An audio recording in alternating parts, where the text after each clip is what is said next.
Sétimo ano, beleza? Tudo bem? Pessoal, vamos dar continuidade às nossas aulas, né? Agora no regime virtual, né? Olha só, educação do século XXI totalmente modificada, transformada. Então, nós paramos no capítulo 4 e nós vamos fazer a correção das atividades, vou enviar para vocês em anexo. E hoje eu vou fazer um apanhado geral do capítulo 5, que fala sobre a Europa feudal, né? E no capítulo anterior nós vimos o que é o feudalismo, como ele surgiu, quais são as suas práticas feudais dentro da sociedade medieval. E no capítulo 5 nós vamos ver algumas divisões, né? A Europa feudal é uma Europa que forma uma sociedade de ordens. E com isso nós vamos ter divisões, né? Tanto de classes como de ordens, tanto sociais, estamentais, tá? E olha só, aqui no capítulo 5, nós temos a representação de uma sociedade organizada, né?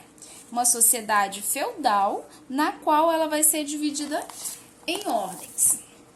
Com isso, vocês podem acompanhar lá na página 174, onde nós vamos ver quais são essas divisões, se elas são igualitárias, se não, né?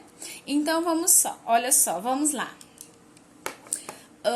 No primeiro tópico, nós estamos falando sobre... Só um instante, deixa eu pegar aqui meu marca-texto. Sobre as marcas da desigualdade.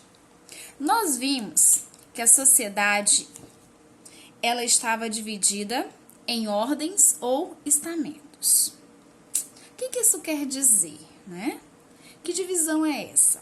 Nós vamos ter, né, uma sociedade na qual a posição do nascimento se mantém ao longo da vida, né? Com pouquíssimas chances de mobilidade social. Ou seja, se eu nasci pobre, eu vou morrer pobre. No momento, não havia ainda a possibilidade de ascensão social. Isso vai marcar a desigualdade, né? Porque nós não vamos ter outras formas de ascensão a não ser de berço, a não ser de nascimento. Então, lá no primeiro parágrafo da página 174, nós temos: a organização social do feudalismo era determinada pela forma como a qual as pessoas se relacionavam com a terra. Todas as vezes que nós falarmos a palavra feudo, nós temos que lembrar de terra, de práticas agrícolas, tudo bem? Que se controlavam ou apenas trabalhavam nela.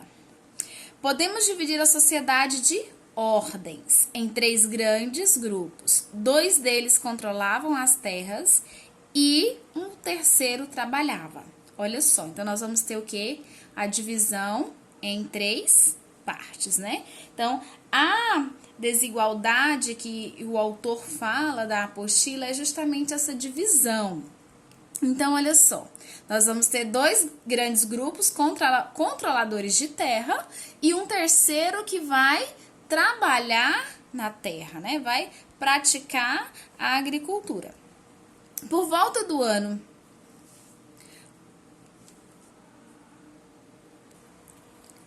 ao longo do tempo, o que nós vamos ter? Nós vamos ter as divisões. Nós vamos ter os que oram, nós vamos ter os que batalham e nós vamos ter o grupo que trabalham. Nós temos que ter em mente, quando nós falamos em Idade Média, em desigualdades sociais, nesse momento nós temos que ver que o feudo, o sistema feudal, o feudalismo, ele busca justamente essa divisão. Por quê? Um grupo mandava, o outro rezava, né? E quem obedecia? Quem praticava a agricultura, quem ia para o labor? Era sempre a classe menos favorecida. Então, olha só, o alto clero, ele é formado pelos bispos, pelos cardeais, e eles tinham voz, eles tinham vez, né? A Igreja Católica, nesse tempo, né? Nesse momento da história, era tida como uma das igrejas mais importantes, né? A igreja mais importante, na verdade, porque ela era ainda única, né? E dominava todo o território, né? E essa dominação era através da aquisição de terras, de acordos entre os senhores. A igreja, ela fazia todo um processo do qual as pessoas estavam ali junto com ela, tá? Então, quando nós nos referimos aos que oram, né, aos que rezam, nós estamos falando do clero. Então, olha só, quem vai para o combate, né? Quem vai à luta? Os nobres. Então, a nobreza, né, os membros da nobreza tinham em si essas relações de suzerania e vassalagem. Faziam concessões de terras em troca de lealdade e fidelidade. Então, havia uma troca, né, uma combinação, onde um nobre concedia uma parte de suas terras a outro nobre, que se tornava o quê? Suzerano. E o que recebia a terra se tornava vassalo. Vejam bem, é uma troca de favores, né? E esses favores vai fazer com que o feudalismo se torne, né, uma conjuntura social ali bem prática, né? Bem ativa para o momento. Então, os senhores feudais, eles recebiam tributos, né? Eles podiam deixar feudos de herança para os filhos homens primogênitos, somente para os primogênitos. E a sociedade, ela era tida como uma sociedade totalmente agrária, né? Que o feudo vem da terra, do laborar, do plantar, da agricultura. E os camponeses, eles vão ter um papel muito importante nesse momento. Justamente nessa prática, né, nesse fazer com a terra, com esse trabalhar. Nós vamos ter a maior parte da sociedade ali envolvida. Porque o sistema feudalismo, ele vai garantir a sobrevivência de todos que estavam ali, né? E essa sobrevivência, ela vinha principalmente da onde? Do campo, né? As pessoas que estavam trabalhando, elas necessitavam de comer, né, de se alimentar, assim como as que estavam guerreando, as que estavam rezando. Então, lembram da pirâmide? Nós vamos ter o quê?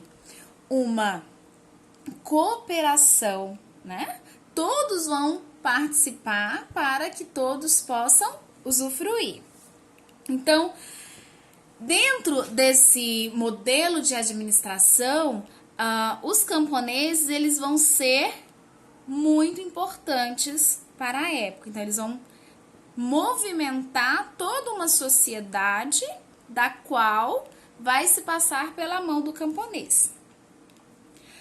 Nós tínhamos também os vilões.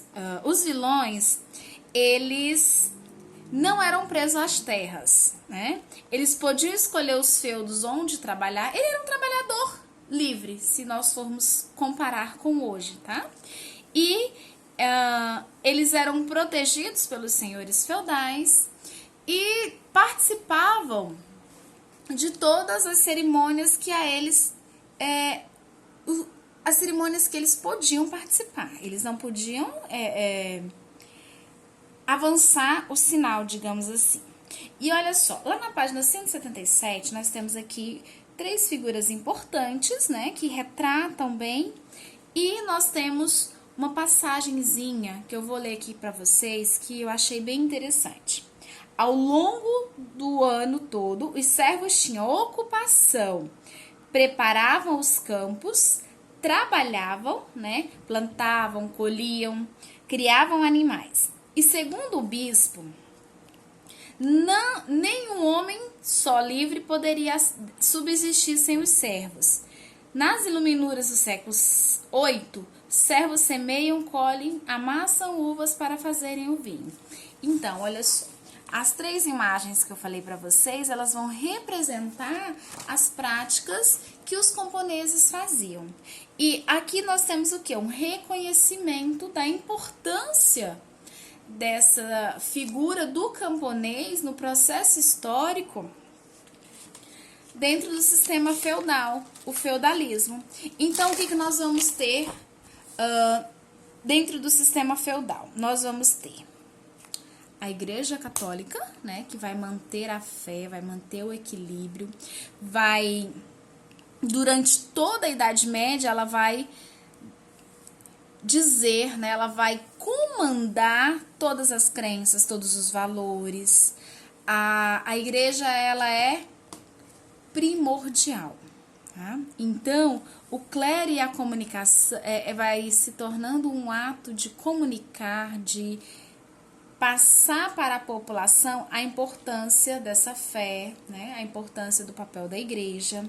E nós vamos ter também, né, a política dentro da própria igreja, que é quando o poder político ele é descentralizado e cada feudo tinha suas leis, tinha suas normas, e nós podemos observar que eles tinham o quê? Uma organização política e religiosa bem definida. E nós temos também, né, assim como em todos os aspectos da história, em todas as fases da história, nós vamos ter os excluídos. Os excluídos, havia quem levasse uma vida mais difícil que a dos servos, que era justamente esses excluídos, que eles não estavam dentro do feudo, né, eles não participavam desse cenário e eles eram vistos como pessoas não bem-vindas naquela sociedade. Então, assim, na Idade Média, as pessoas que tinham uma doença, como a lepra, ou uma outra doença incurável, eles eram obrigados, né, a carregar um sino, e quando outras pessoas se aproximavam, eles tinham que fazer o quê? Balançar esse sininho. Isso era um aviso para a população, para as pessoas que estavam vindo, que eles deveriam, uma sinalização. Há alguém doente ali. Então, eles são excluídos desta forma. Nós temos também outra parte onde eles falam, né, sobre as bruxas e sobre os demônios. Nós temos o papel da igreja, né? Nós temos o papel da sociedade enquanto política administrativa e nós temos alguns credos. No clima da religiosidade, dominava-se na época medieval bruxas, feiticeiras e demônios. Isso era muito frequente, né? Esse papo, esse assunto para eles. Por quê? Porque a Igreja Católica era a igreja que comandava tudo. Tudo como assim, tia Leiliane? Olha, a Igreja Católica, ela dizia o que podia e o que não podia. Então, os seus servos, né, as pessoas que serviam a Igreja Católica, já sabiam o que eles poderiam fazer. Mas nós vamos ter também as pessoas que não concordavam com aquelas ações. E essas pessoas, elas vão ser vistas com um olhar diferenciado, né? Aí eu vou ler aqui para vocês uma passagem que está lá na página 180, onde diz: Bruxas e demônios. No clima de religiosidade que dominava a época medieval, as bruxas, as feiticeiras e os demônios tornaram-se imagem muito frequentes. Podemos dizer que nunca se falou tanto neles. Por que será? Como era possível uma sociedade tão religiosa, controlada pela Igreja Católica, pelos seus ensinamentos, e mesmo assim a presença forte, né? Era considerada que Deus estava ao controle de tudo. Como que eles tinham, né, esse pensar, essa outra visão? Então, olha só, o autor diz: É sabido que na Idade Média, a própria Igreja Católica falava muito sobre a figura de demônios, porque era uma forma de reforçar a imagem de Deus e, consequentemente, seu poder sobre as pessoas. A escuridão das noites, que ainda não contavam com a iluminação artificial, favorecia o medo e a fantasia. Então, burlava-se, né? Então, falava-se muito para amedrontar os fiéis. O clero também condenava e perseguia as práticas herdadas dos germanos. Fazer chá, benzimentos, rituais, cura com ervas, né? Então, as pessoas que faziam essas práticas eram consideradas bruxas, eram consideradas hereges. E naquela época não era fácil ser mulher, né?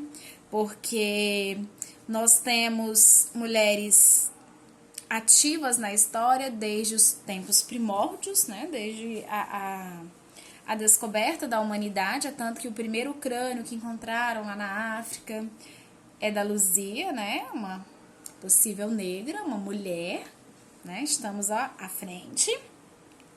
E na Idade Média, as mulheres eram consideradas inferiores, né? Elas não eram valorizadas igual aos homens.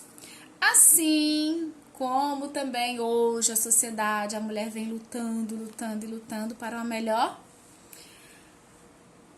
melhor posicionamento social, um melhor emprego, mas hoje nós já temos o direito de lutar, de buscar por isso. E a sociedade, ela vai ser baseada nos feudos, ela vai ser baseada no papel da igreja e tudo vai ser organizado de uma forma onde todos que estavam ali participavam daquele regime, daquela forma de governar. Pessoal, é isso o capítulo 5, tá? Vocês vão fazer as atividades e saudades. Beijos!